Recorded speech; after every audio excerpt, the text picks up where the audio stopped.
After watching some of the conversations on the internet and some of the comments from a lot of liberals criticizing Charlie Kirk's views of gun laws and stuff, where they quote him as saying that, children in schools getting shot at times is worth it to have the Second Amendment. That is the way it's been worded.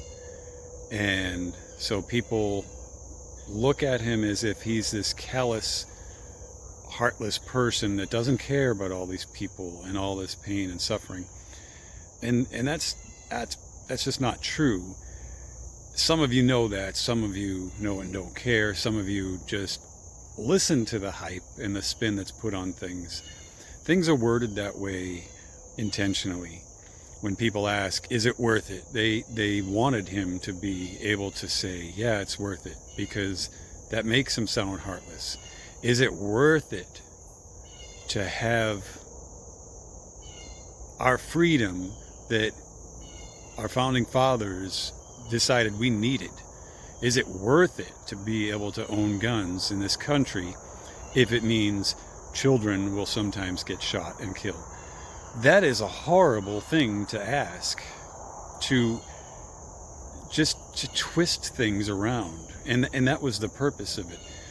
And that's the purpose that it's being used now, is people want to twist it and make it look like he's just this hateful person that doesn't care about, innocent lives have been lost because of guns.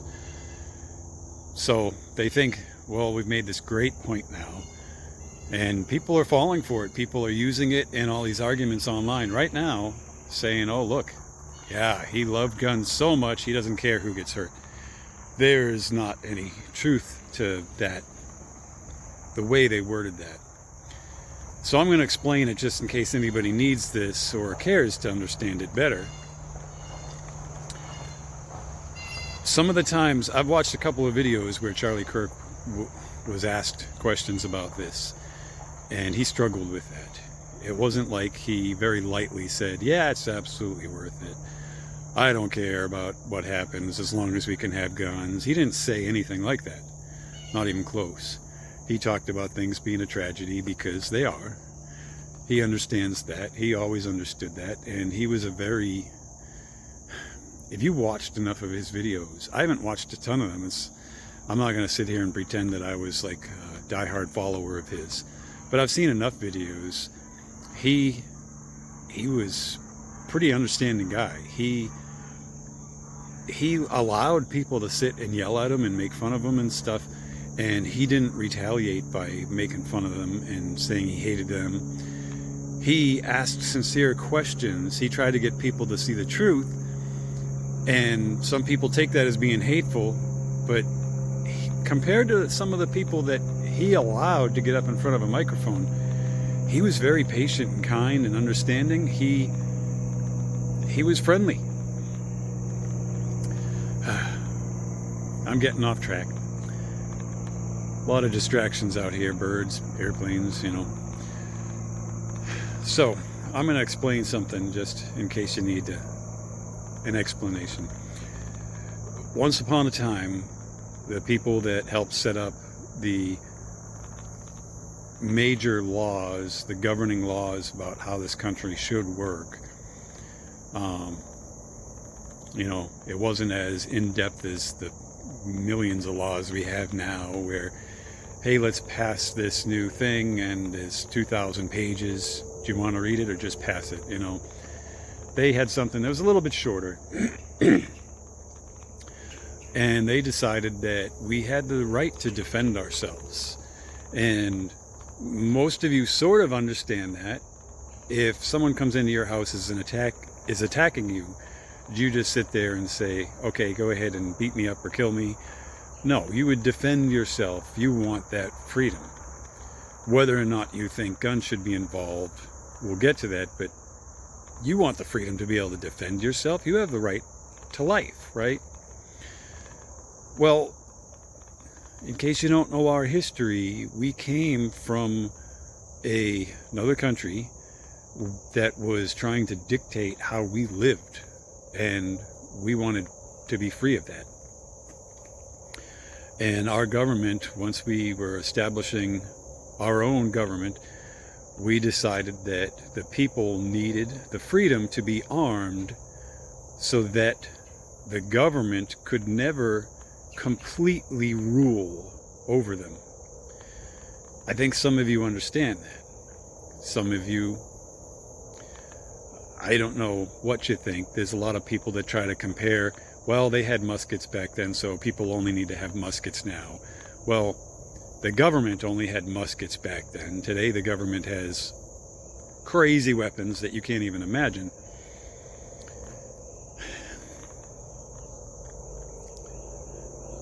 Charlie Kirk wasn't advocating gun violence. He never advocated any such thing. But most conservatives understand that if the people in this country were ever completely unarmed, we'd be in serious trouble. Now, some of the people that are all up in arms about this and think, well, we don't need to have gun control. We don't need to have guns, is what some people think. And that, oh, well, only the government needs it, right? Well, these same people get bent out of shape if Donald Trump sends the National Guard into a city where the mayor's like, hey, we don't need you here. And Donald Trump says, well, too bad. Here comes the National Guard. These cities, horrible crimes are going on. And it's out of control, and the cities aren't handling it well. So Donald Trump sends the National Guard in, whether they're wanted or not. He doesn't care. He wants order established, so he sends troops in. And the troops can do whatever they need to. They set up curfews. You can't be outside after a certain time of night.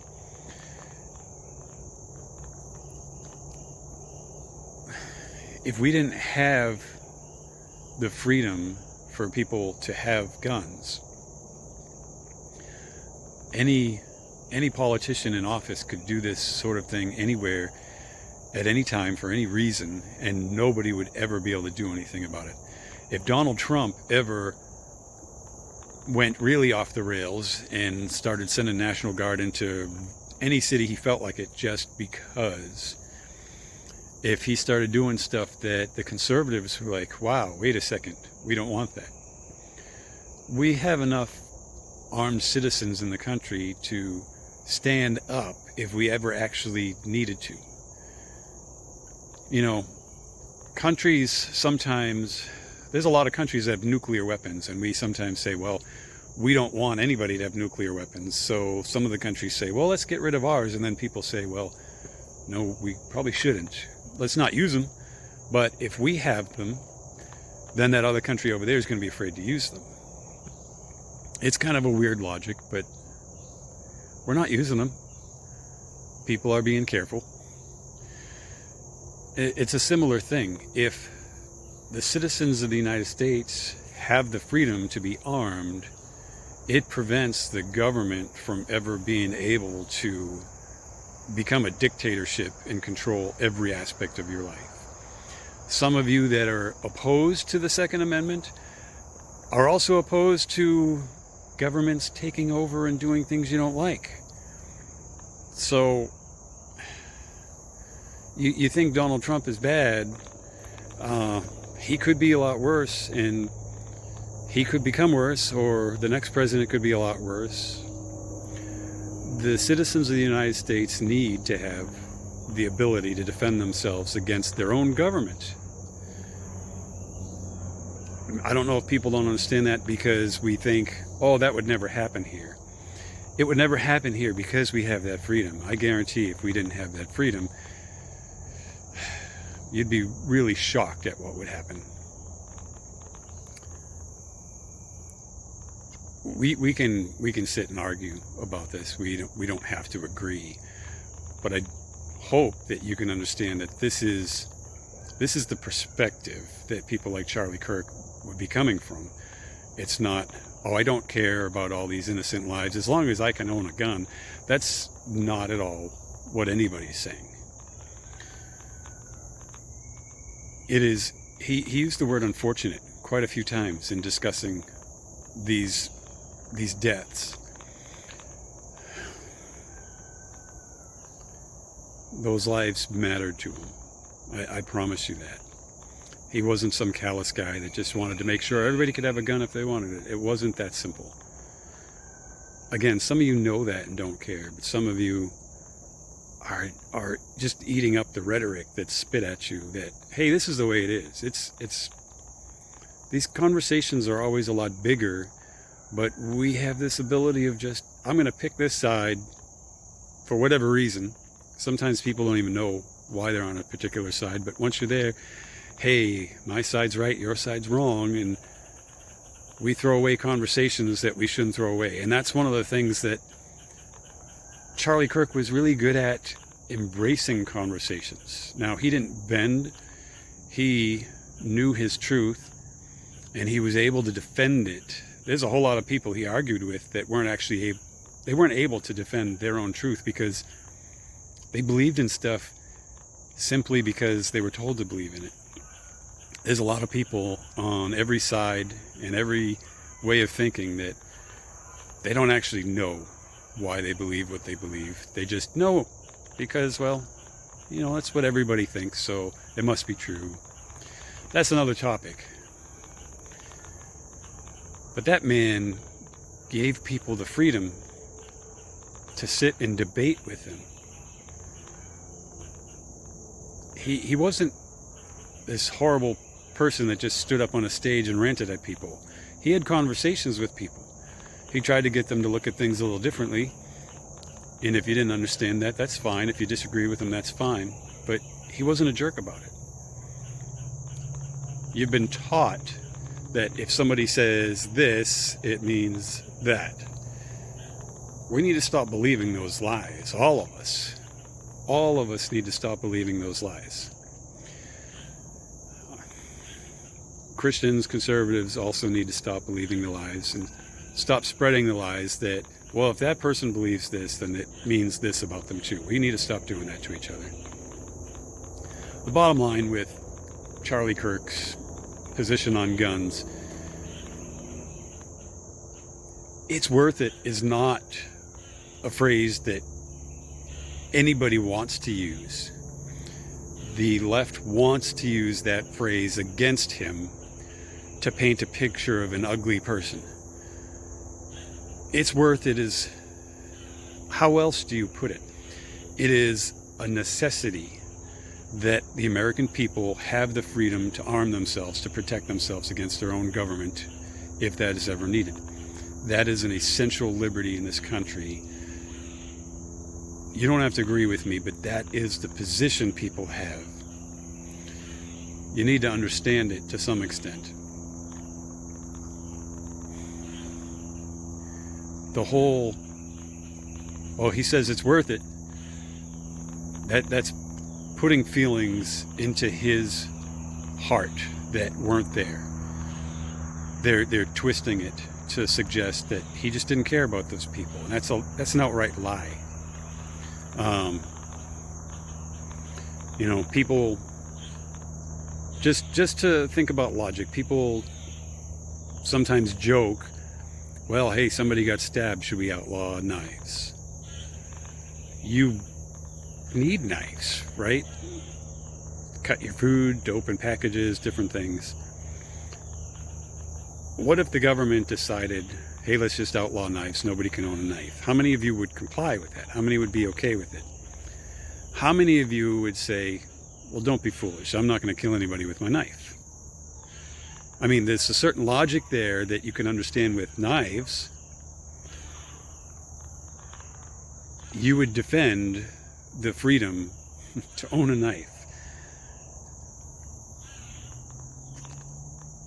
But how would you feel if somebody says, is it worth it to you? Is it worth it to you to be able to own a knife if it means these people over here are going to get stabbed? You would hate that it was worded that way, because in your mind, it's worth it is not the way you would want to say it. But you want the freedom to own a knife, you know? I don't know if that makes sense. But I also want to bring up another bit of logic. You know, people twist everything as much as they can They can take something that might be true and twist it in such a way that tells a totally different story. Now, liberals have this idea in their head that they push and they push and they push that if we had more gun laws, more and more and more, some even want there to be no guns out there at all. If we could get rid of all the guns, nobody would ever get shot again, right? That's a very oversimplified logic. It's true. If we could get rid of every gun out there, nobody would ever get shot by a gun because it wouldn't be possible. There'd be no guns, right? But is it possible to get rid of every gun? It isn't. Even if you could outlaw guns in this country, they'd still come in. It is against the law for a felon to own a gun. Guess what? Felons still manage to get guns. They find ways to get guns. The laws don't stop them from getting guns. Does that mean we don't need gun laws? No. We have gun laws that are pretty strict already. A felon can't walk into a gun shop and pick up a gun and walk out with it. It doesn't work that way.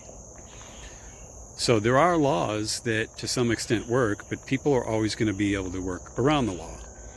And before I ramble on too much about guns, I want any liberals that are listening to think about this way of logic that you use, you reverse your position if we start talking about drugs. Most liberals today think we should just make all drugs legal because, well, we've had laws against it all this time and people still get the drugs, and sometimes people commit crimes in order to get the drugs. If we just made them all legal, then we wouldn't have drug cartels and we wouldn't have all this violence, right? I mean, those aren't complete truths in the first place, but your logic says if we just made drugs legal, we'd have less crime. People would still get drugs. You're already admitting that with laws in place, people are still getting drugs, and it creates bigger crimes. So if we outlawed guns, now you think people wouldn't be able to get them? I'd like you to think about that. The truth is, when law-abiding citizens have guns to defend themselves, crime happens less. If we took guns out of the hands of all the law-abiding citizens, the criminals would still get them, and they would have more power over the law-abiding citizens. Crime wouldn't go down. The police would have more work than they could ever handle, and then the government would need to come in and establish martial law all over the place, because we would need the military to control the crime. The police would not be able to keep up. If criminals knew that everybody in their homes all around your neighborhood weren't able to protect themselves legally, they would be emboldened.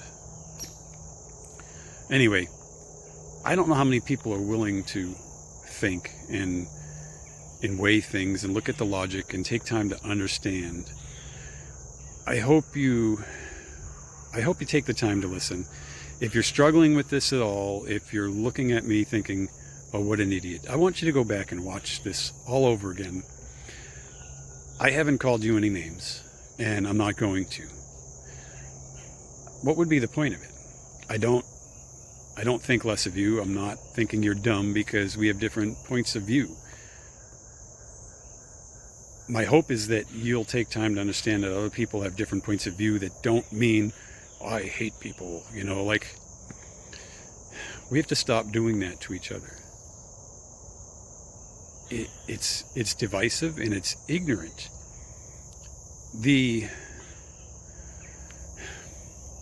I really wish people took the time to think about this. When we start saying, oh, that group of people over there, they all act like this, so they're all evil and we need to get rid of them all.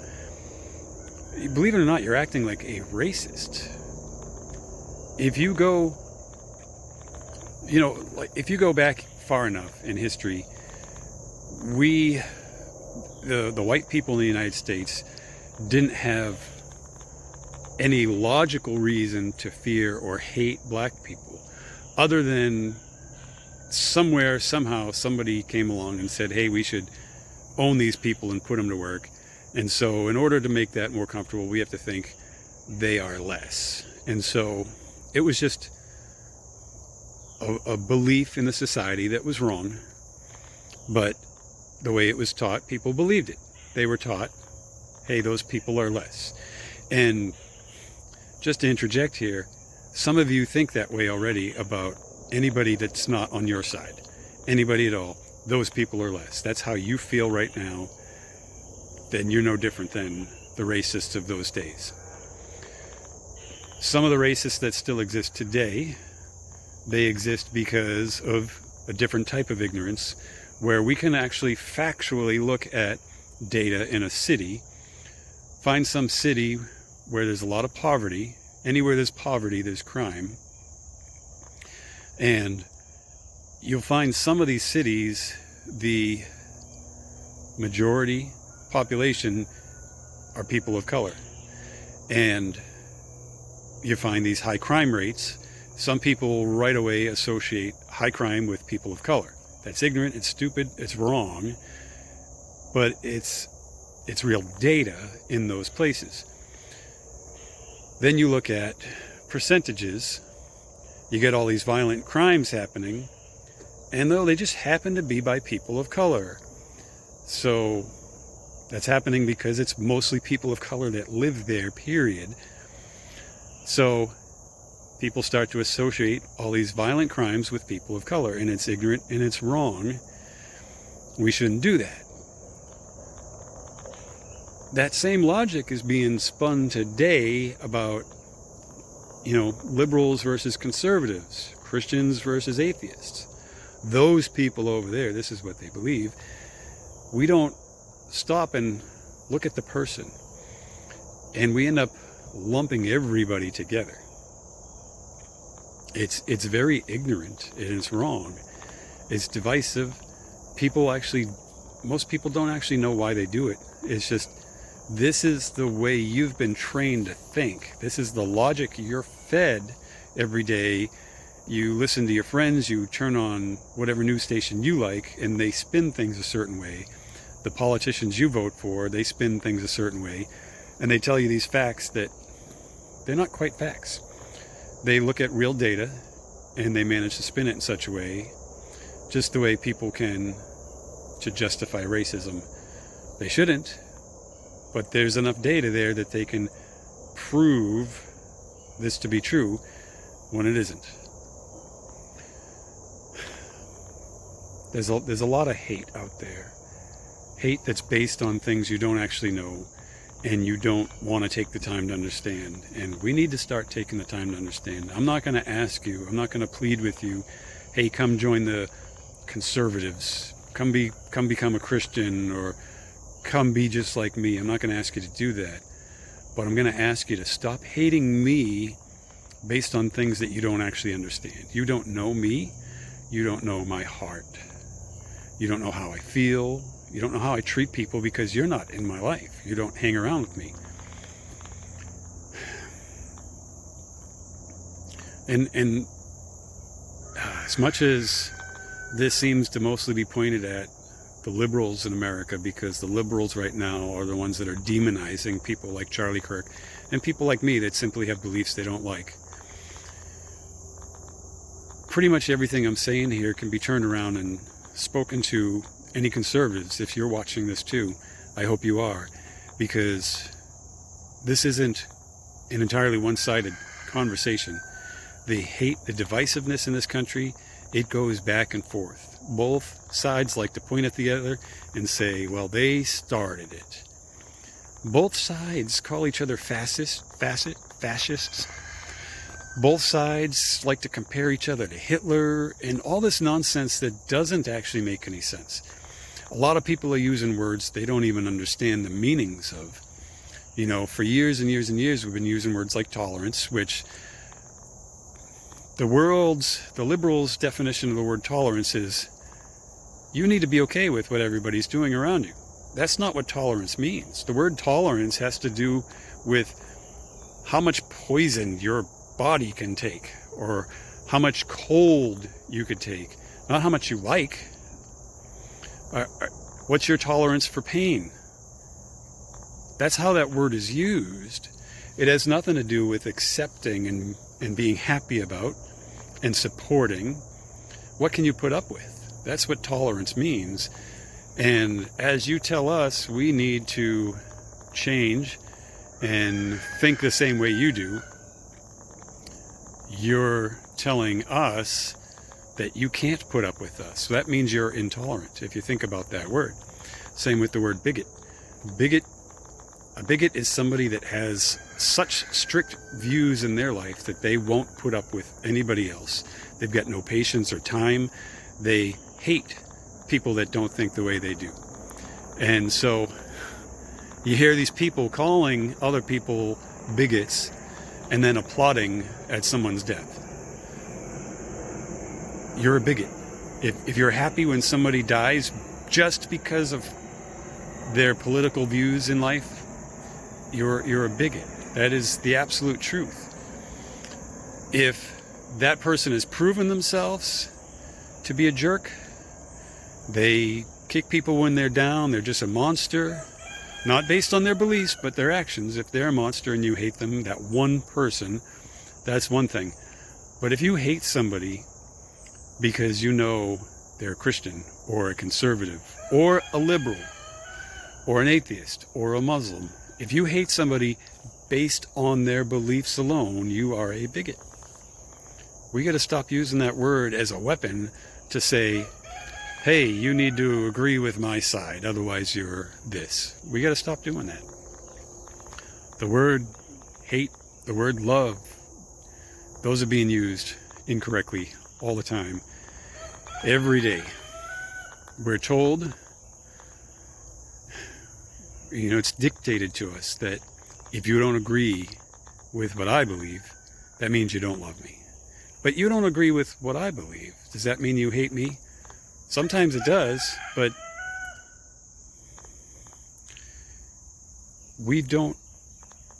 most people don't hate other people. Hate is growing in this country, but there's still a lot of people on either side that have tolerance and kindness towards one another. It exists. We need to find that. We need to celebrate it and embrace it. We need to spread that. I'm a conservative. If you're a liberal, we can be friends. We can be kind to one another. We don't have to hate each other. We don't have to make fun of each other. We don't have to agree on every belief, but that doesn't mean we need to be hateful about it. Some of you out there calling other people hateful are acting in hate anytime anything comes up that you don't agree with. That's not a healthy way to live. Anyway, I am getting to rambling. You need to take some time, find people you don't agree with in life that have different beliefs. Get to know them, sit down with them, have conversations with them, and see if they're really the monsters that you think they are.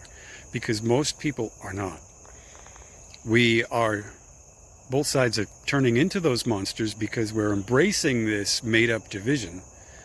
We're embracing this fictional hate that, we see it everywhere. Just because that person believes this or that means they're blank.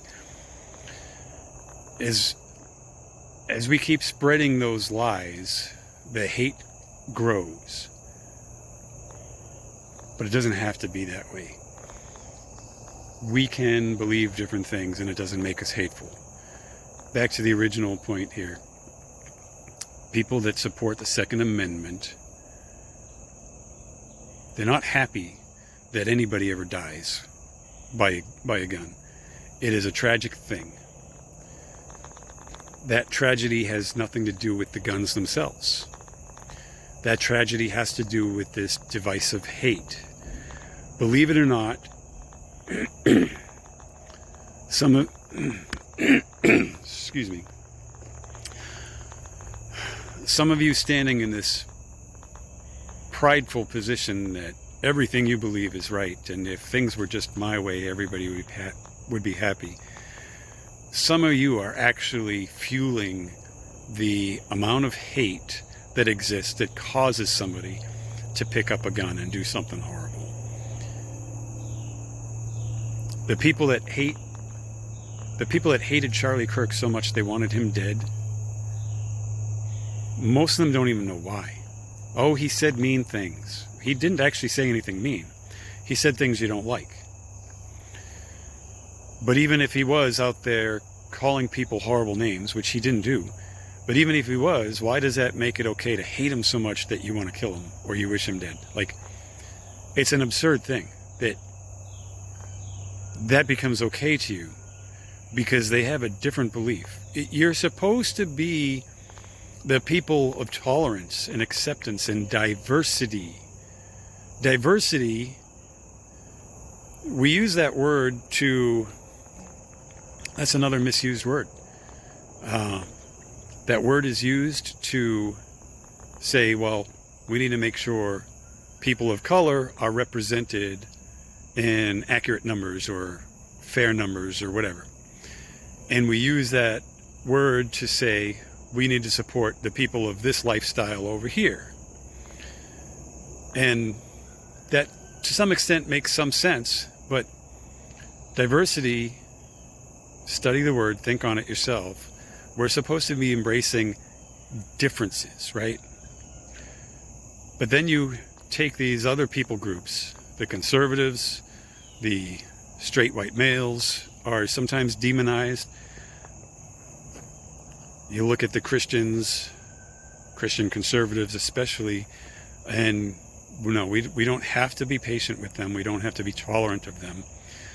They are part of diversity. If you believe in that word diversity, then you need to understand that we all think differently.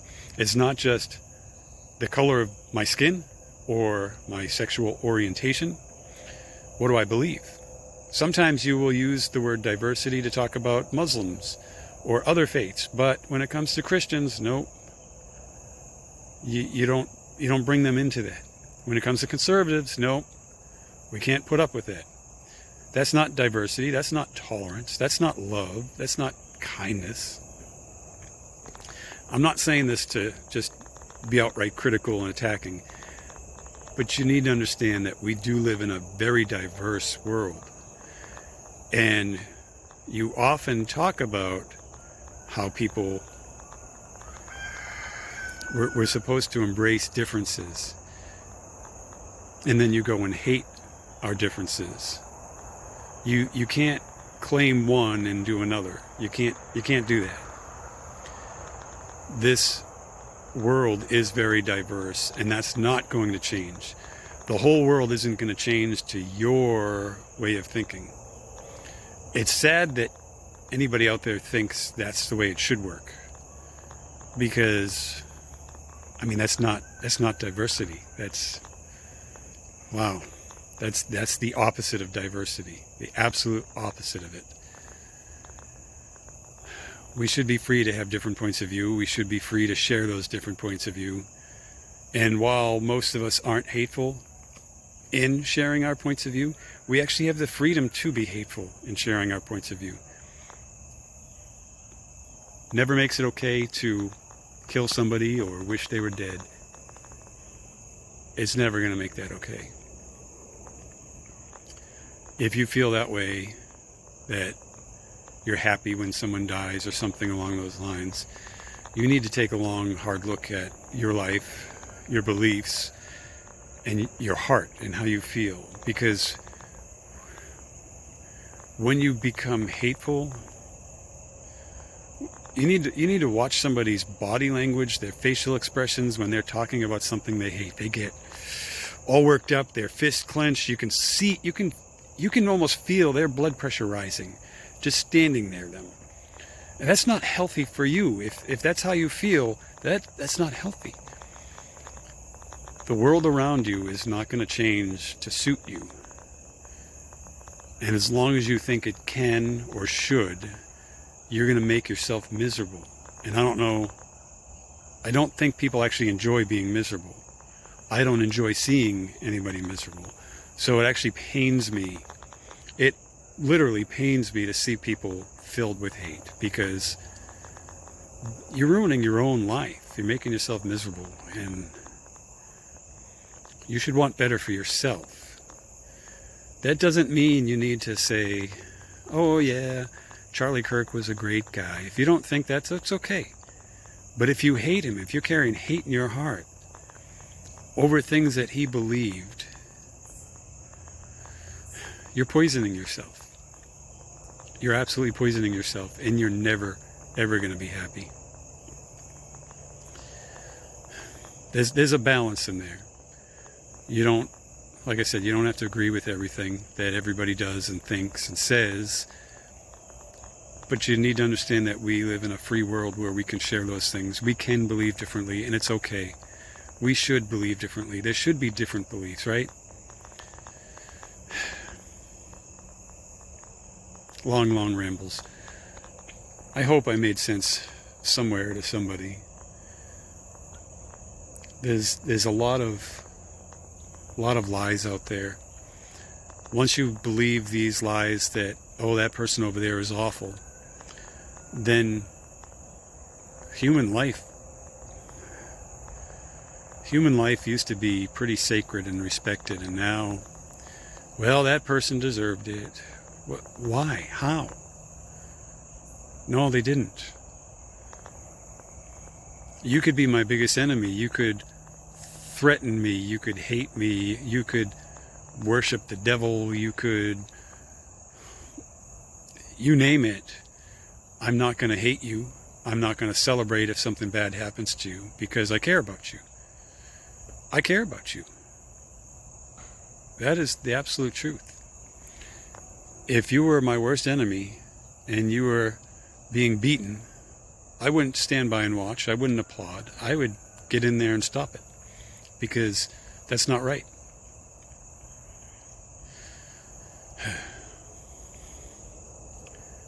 I don't know. I want to find peace in this world, and I hope you do too. And I hope you understand that peace in this world isn't based on everything going the way you want it to, or one specific way over another. Peace in the world has to do with how each one of us chooses to treat other people, no matter what.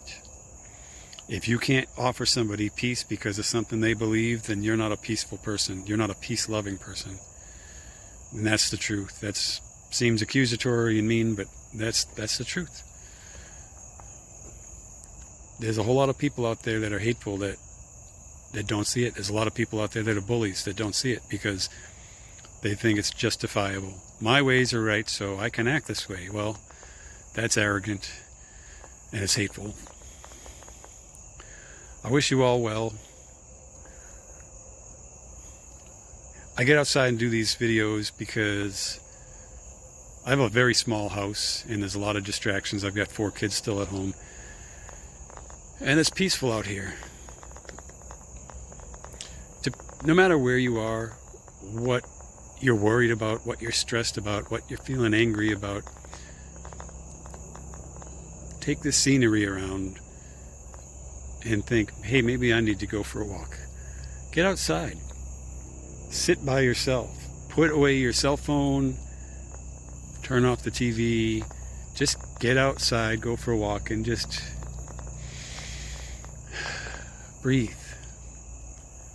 There's something about nature that's calming, and I think we all need that. So that's how I'm ending this. Get out there, enjoy some air and some nature.